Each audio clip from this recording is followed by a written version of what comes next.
Welcome, my name is Dan Vega and I'll be your instructor for this course. In this course, you're going to learn how to set up a local development environment for creating Java applications. Alright, let's talk about who should take this course. If you're brand new to the Java programming language, this course is for you.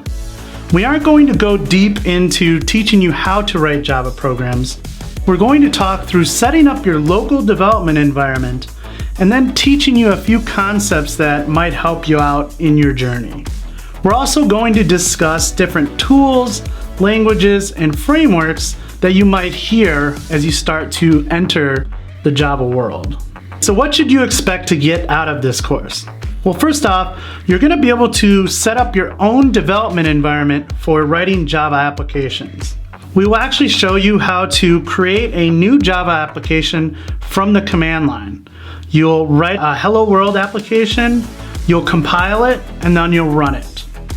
Later in the course, we'll write that same application in an IDE and show you how to use one of my favorite IDEs, IntelliJ. We'll also discuss some different languages and some different frameworks and tools that are going to make you a productive Java developer. So, I just got my brand new MacBook here and I thought this was a perfect time to go ahead and show you how I set up my local development environment. Now, if you're on Windows, don't worry about it. Most of everything that we're going to do here can be done on a Windows machine as well. And if it can't, I'll kind of point that out during the lesson. I'm really excited about this course and I'm very thankful that you are taking this journey with me.